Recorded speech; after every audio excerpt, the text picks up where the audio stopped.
The text came in at 7:43 p.m. while I was finishing dinner. Staying at Jennifer's tonight, don't worry. Simple, direct, like she was telling me she'd grabbed milk from the store. I stared at the message for a moment. My wife had been doing this more often lately, these spontaneous sleepovers with her college friend. At 32, it seemed a bit much, but I figured maybe she needed the girl time. Work had been stressful for both of us. I typed back, okay, have fun, and went back to my leftover pizza. But something felt off. The timing was weird. She'd come home from work, changed clothes, grabbed a small bag, and left within 20 minutes. No real conversation, no mention of plans earlier. Just a quick kiss. I'll be back tomorrow. The house felt different without her there.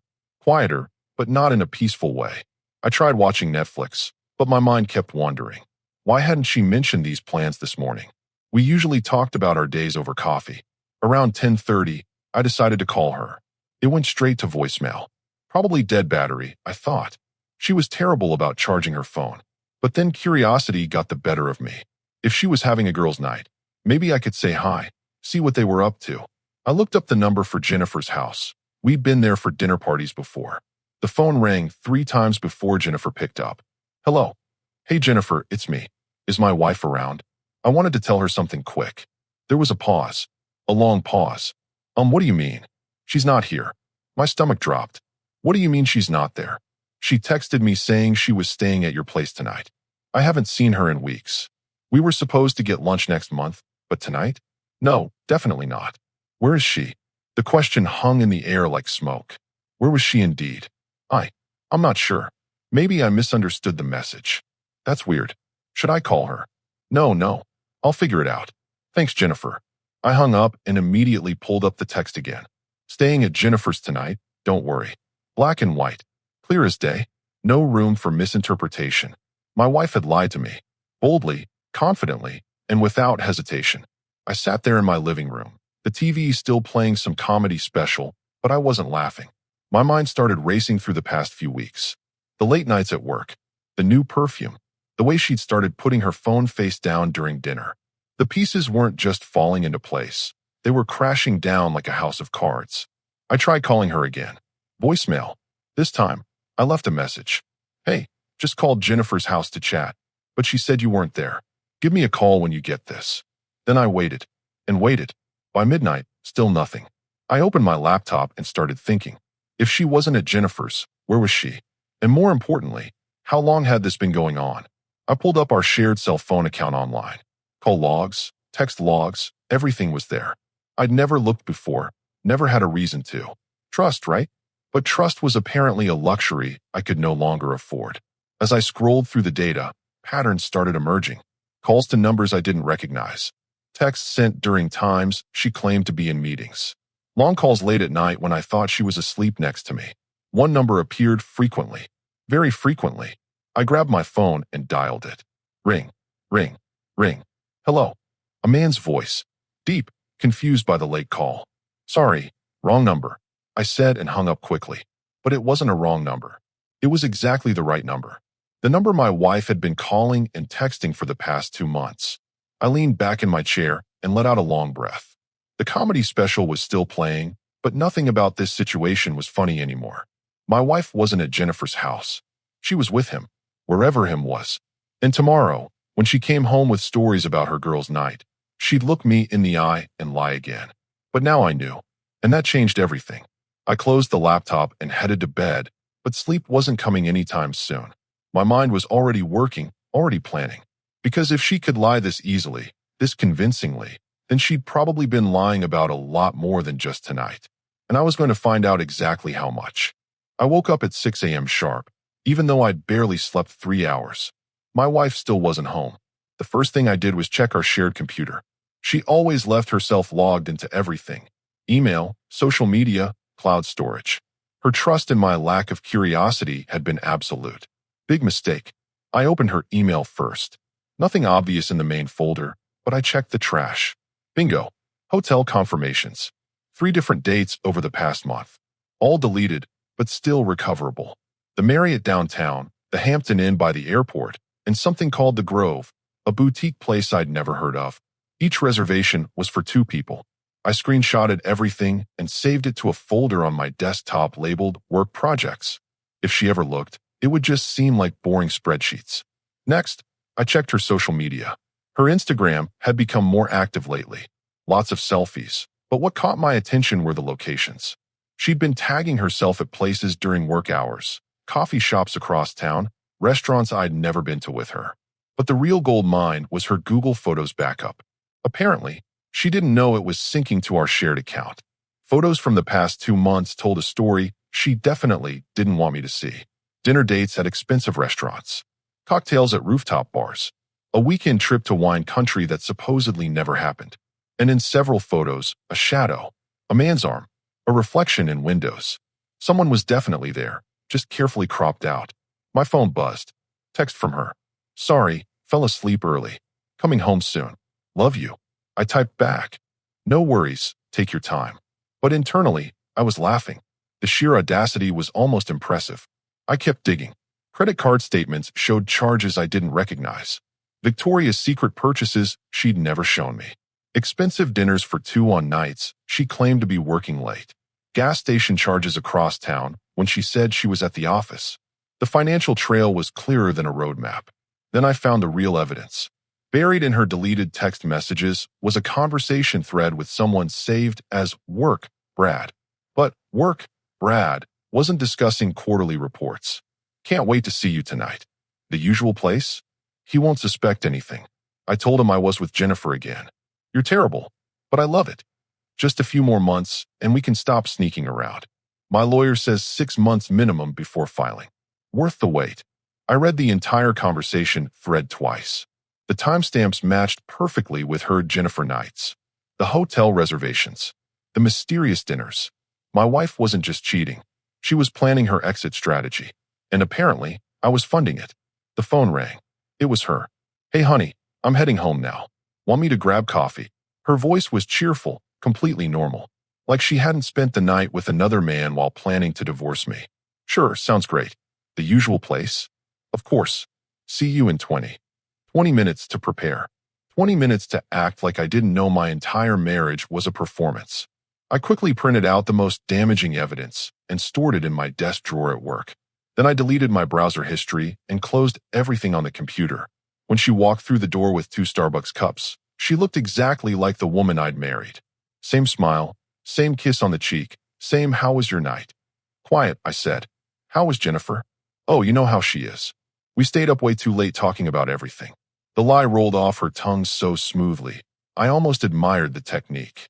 What did you guys talk about? Just life stuff. Work drama. Her dating situation. Girl things. More lies, layered on top of the foundation lie. Sounds fun. You should do it more often. She looked surprised by my enthusiasm.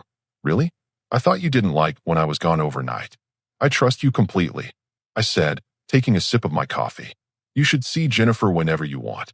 The irony wasn't lost on me, but she just smiled and started talking about her day ahead. As she showered, I made my own plans. First, I needed to secure our finances. She'd already consulted a lawyer, which meant she was further along in this process than I'd realized. I opened my laptop and started transferring money from our joint savings account to my personal checking account. Not all of it. That would be too obvious. But enough to ensure I wouldn't be left with nothing when she decided to pull the trigger. Next, I called my office and scheduled a meeting with HR about my benefits. If divorce was coming, I needed to understand how everything would be affected. Then I did something that felt strange but necessary. I called a locksmith. I need to change the locks on my house, I said. When would you like us to come out? Next Thursday afternoon. That was when she'd told me she had another late meeting planned. Any particular reason for the change? Security upgrade, I said. Better safe than sorry. When she came out of the shower, I was sitting at the kitchen table reading the news on my phone, looking completely normal. I have that client meeting tonight, she said. Might run late again. Client meeting was apparently her new code phrase. No problem. I'll probably work late too. Big project deadline coming up. She kissed my forehead and grabbed her purse. Love you. Love you too. I replied automatically. But as I watched her car pull out of the driveway, I realized those might be the last genuine words we'd ever exchange. Everything from here on out would be strategic. She wanted to play games? Fine. But she was about to learn that I was better at this game than she'd ever imagined. The next few days felt like living in a movie where I knew the ending, but had to keep acting surprised. My wife continued her performance flawlessly, chatting about work, planning weekend activities, even suggesting we book a vacation for next month. A vacation she had no intention of taking with me. I played along while systematically preparing for what was coming. Every morning after she left for work, I'd move a few important items to my brother's garage. Photo albums, important documents, my grandfather's watch. Things that couldn't be replaced. Wednesday evening, she announced another Jennifer night.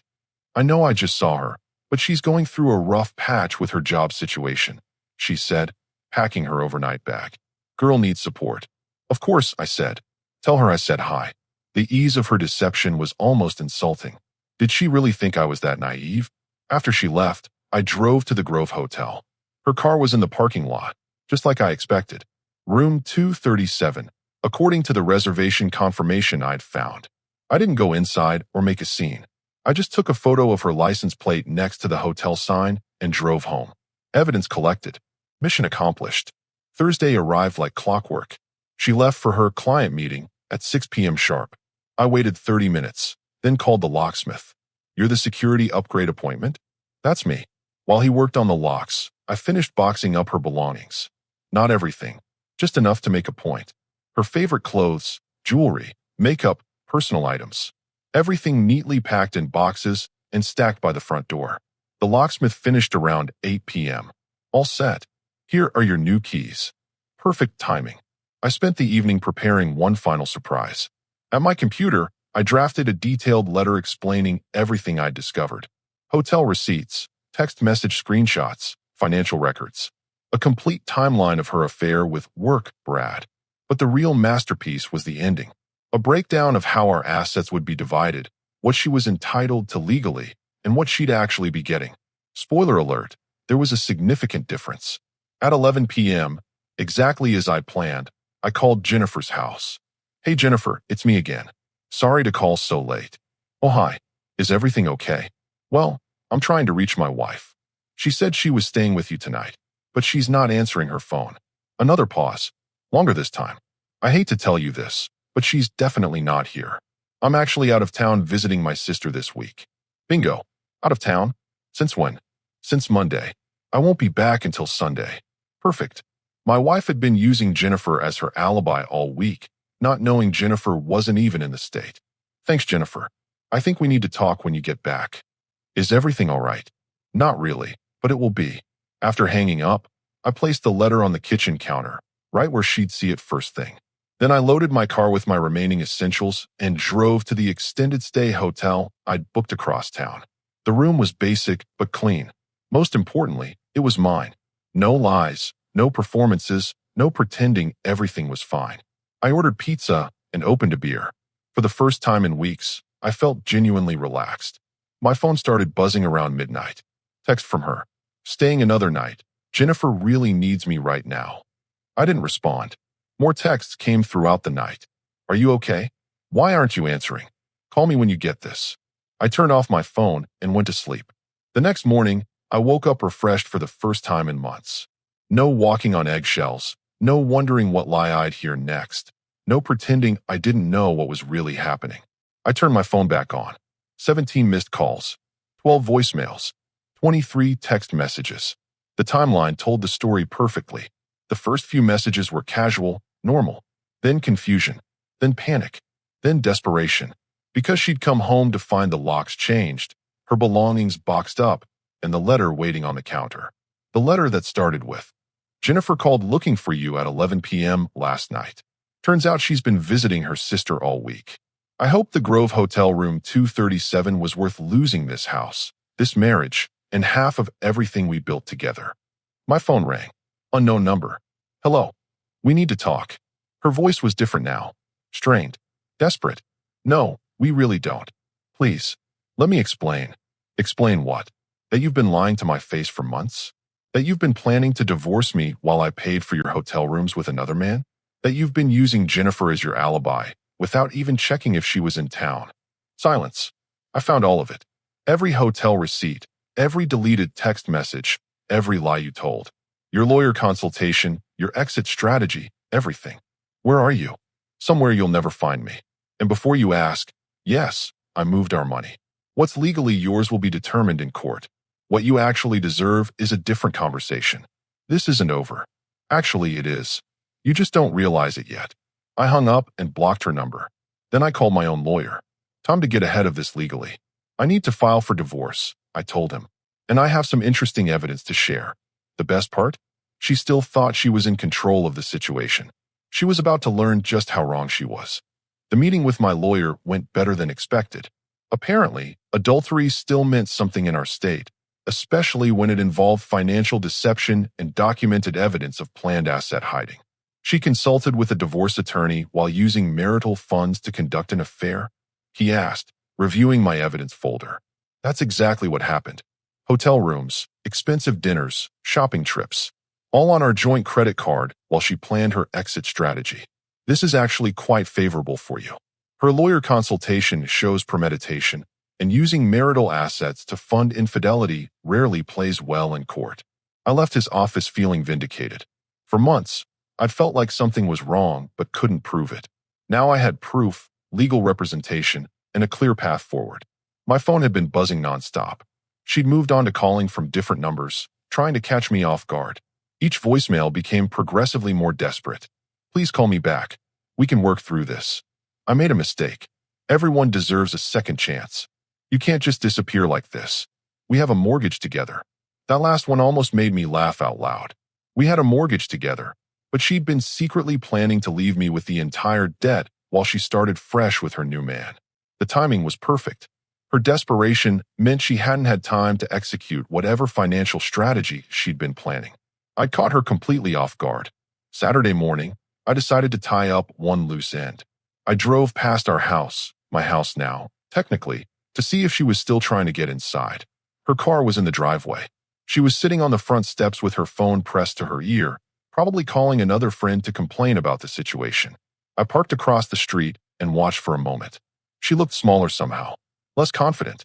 The woman who'd been boldly lying to my face for months now looked lost and confused. Good. My phone rang. Jennifer, I just got the strangest call from your wife, she said. Let me guess. She wanted to know what you told me. Exactly. She seemed really upset that I mentioned being out of town. She kept asking what else we talked about. Did you tell her? I told her the truth, that you called looking for her, and I said she wasn't here because I haven't seen her in weeks. She got really quiet after that. I bet she did. What's going on? She sounded panicked. I gave Jennifer the basic version. Her affair, the lies, the hotel receipts, everything. Oh my God. I had no idea she was using me as her cover story. I feel terrible. Don't. You're not responsible for her choices. Is there anything I can do? Actually, yes. If she calls you again, just tell her the truth. Don't cover for her. Don't help her create new lies. Just be honest about what you know and when you knew it. Of course, I can't believe she put me in this position. After hanging up with Jennifer, I realized my wife's entire support network was about to crumble. Her lies hadn't just affected our marriage. She'd been deceiving everyone around her. Sunday evening, I decided to handle one more piece of business. I drove to the office building where she worked and waited in the parking lot. At 6:47 p.m., a BMW pulled up. Middle-aged guy, expensive suit, wedding ring.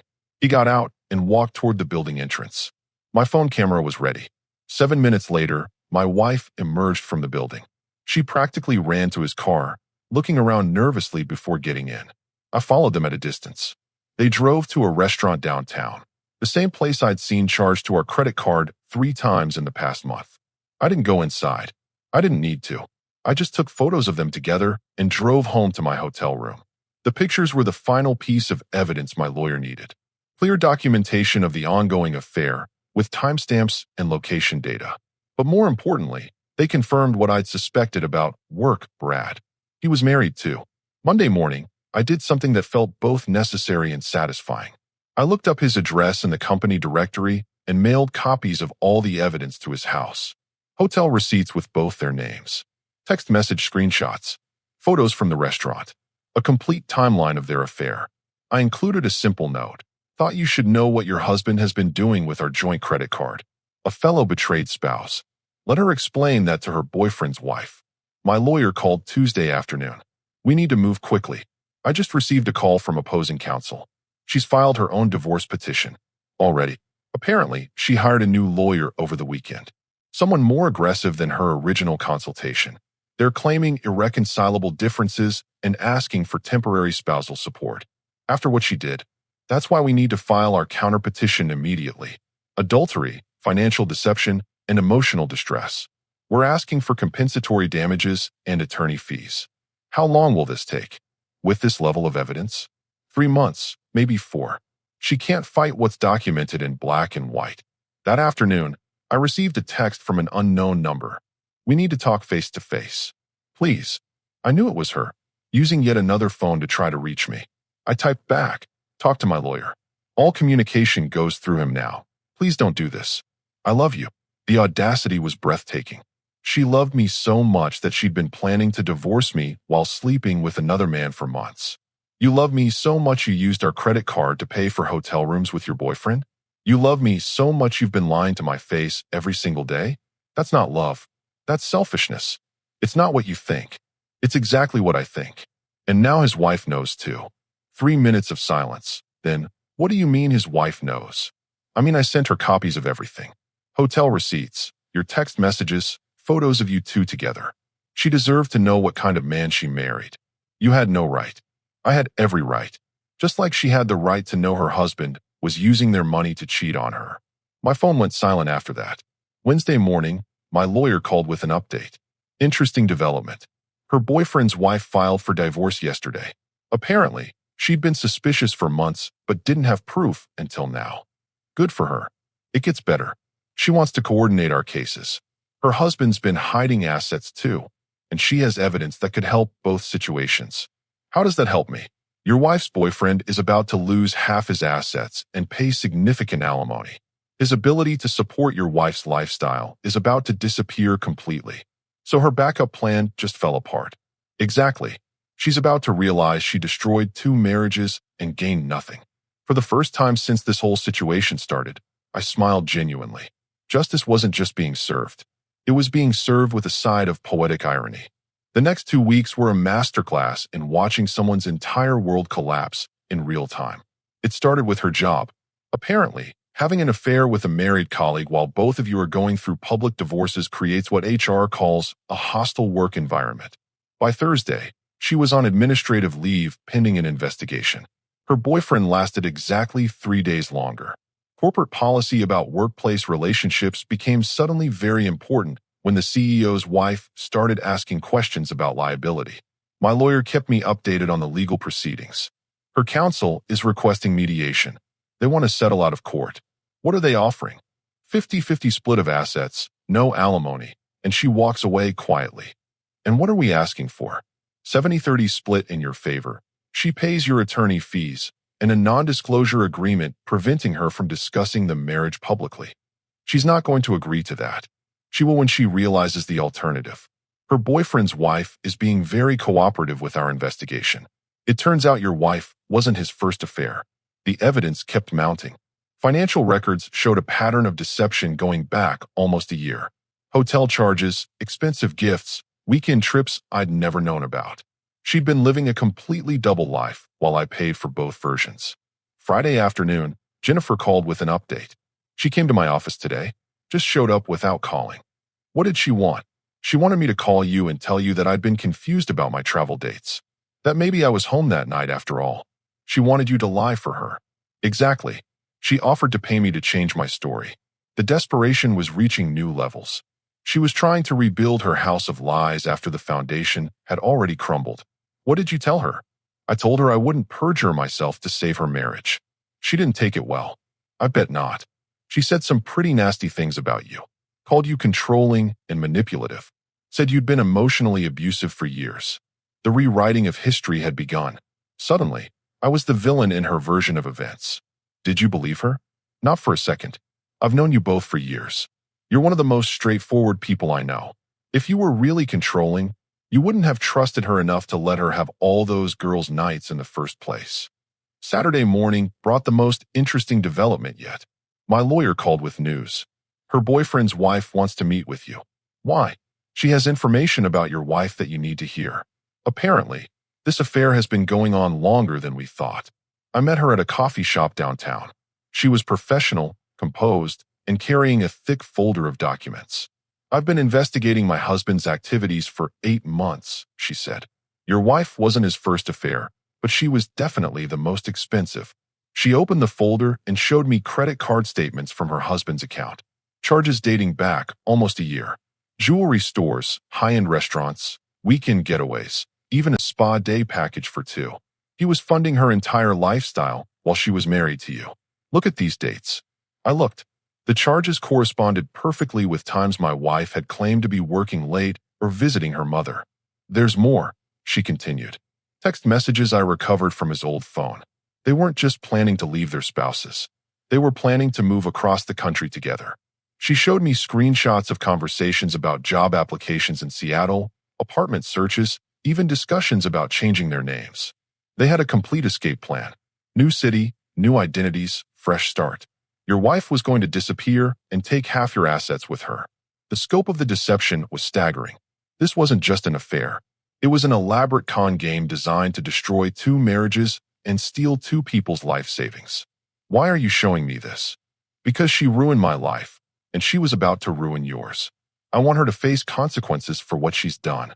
What kind of consequences? Criminal charges. What they did meets the legal definition of conspiracy to commit fraud. Using your joint credit card to fund their escape plan while lying about her intentions in the marriage. I stared at the evidence. Hotel rooms, flights, apartment deposits in Seattle, all funded with money from both our marriages while they planned their great escape.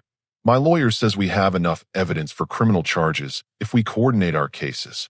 Criminal charges? Fraud, conspiracy, theft by deception. She could face actual jail time. The irony was perfect. She'd been so careful to document everything, thinking she was planning the perfect crime. Instead, she'd created a perfect case against herself. Sunday evening, my wife made one last desperate attempt at contact. She showed up at my hotel. I watched from my window as she knocked on doors, asking desk clerks for my room number. Hotel security eventually escorted her from the property. My phone rang 5 minutes later. Unknown number. I know you're watching me. I'm not watching you. I'm avoiding you. We can still fix this. What we had was real. What we had was a lie.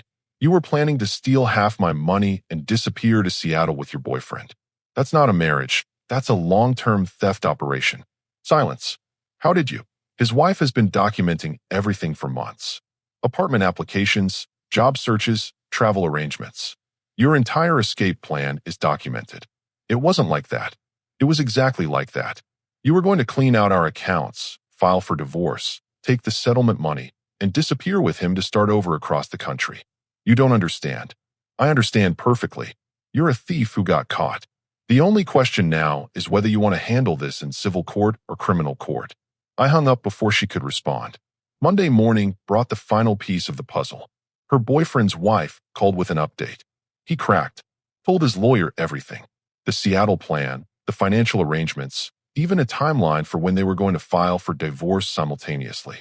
What does that mean for our cases? It means your wife's lawyer is going to recommend she take whatever deal you're offering. Fighting this in court would be financial suicide. And criminally, that's up to you. The prosecutor says he'll pursue charges if you want to press them. I thought about it for exactly 30 seconds. Let's see what kind of deal she agrees to first. If she wants to fight this, we'll give her a fight she'll never forget.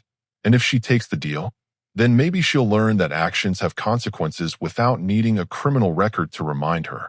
But honestly, I was hoping she'd choose to fight, because watching her world collapse had been satisfying, but watching her face real consequences would be justice. 6 months later, the divorce was finalized. She took the deal. 70-30 assets split in my favor. She paid my attorney fees, no alimony, and a non-disclosure agreement that prevented her from spinning her own version of events publicly. Her boyfriend lost everything in his own divorce. His wife got the house, the cars, and 70% of his retirement fund. The Seattle escape plan died with his financial capacity to fund it. My ex-wife ended up in a studio apartment across town, working retail to pay her legal bills. Her corporate career was over, Word travels fast in professional circles about workplace affairs and fraud investigations. The criminal charges were dropped after she accepted the civil settlement, but the threat of them had been enough to ensure she didn't fight the terms. I kept the house, most of our savings, and my dignity intact. More importantly, I kept the evidence. All of it. Insurance against any future attempts to rewrite history. 3 months after the divorce was final, Jennifer told me she'd seen my ex-wife at the grocery store. Apparently, she'd tried to approach Jennifer to explain her side of the story. Jennifer's response was perfect. There's only one side to the story that matters. The true side. And I already know that one. Her former boyfriend moved back in with his parents after his own divorce settlement. Last I heard, he was delivering food for DoorDash to make ends meet. The poetic justice was beautiful.